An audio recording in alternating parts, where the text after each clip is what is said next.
I'd like to show you what I call my safari windows that I made for car camping in my 3rd generation 4Runner. They're a combination blackout curtain and bug net that fit into each window and are adhered by magnets. I epoxied approximately 241 magnets into the interior trim on the back side, and then used 241 magnets sewn into the curtains themselves to make a perfect fit. With a windshield screen on the front, it affords pretty much 100% privacy. No light gets in, no light gets out, and no one knows you're even in the thing. It's pretty great. They took a little over 200 hours to make, but have been entirely worth it because I've used them in freezing weather in the summertime, and they're just awesome. So I hope you enjoy them too. With the Safari windows installed, you can't see in at all. It really does block nearly 100% of the light. Coming inside, you may notice that the fitment is really tight. Each blackout curtain adheres perfectly to the windows, affording a ton of privacy that is really nice in urban camping environments, and also when you just want to get a few extra hours sleep in the mountains when the sun is coming up that would normally be just blasting through your window. It's great. I wanted them to go up as easily as possible, and the magnets provide excellent adhesion. So this is how they go up. Just like that. Pretty simple. Each Safari window has a few different configurations available.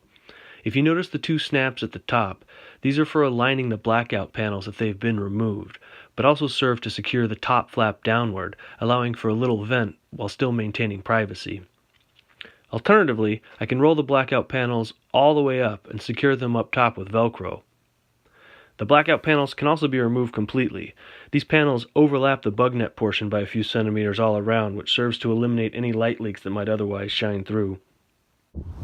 Here's a view from the outside with the bug nets installed. And as you can see, there's no bugs that are going to be getting in there.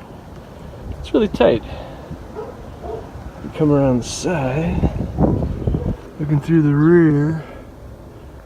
Oh yeah, that's nice. Oh yeah. The build process was fairly straightforward, if not excruciatingly tedious. I started by marking the approximate perimeter of the windows, then removing all of the interior trim, and finally securing each magnet in place with epoxy formulated for plastics. All of the magnets are orientated so that the polarity is consistent for ease of construction.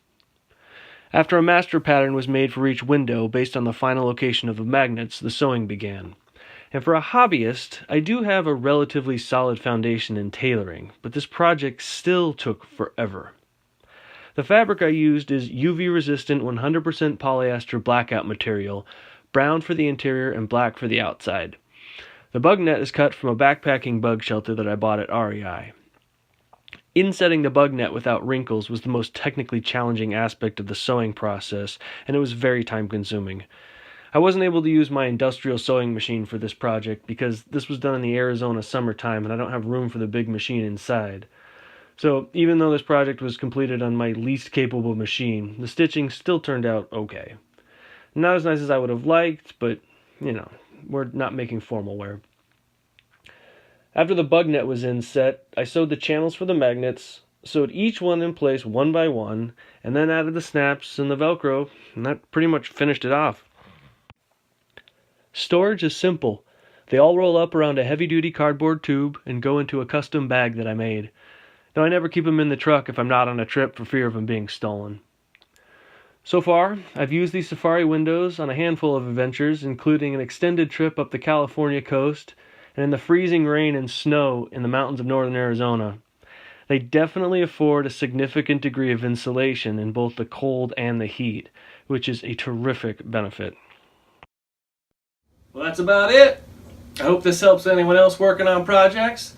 Stay positive, do your best work.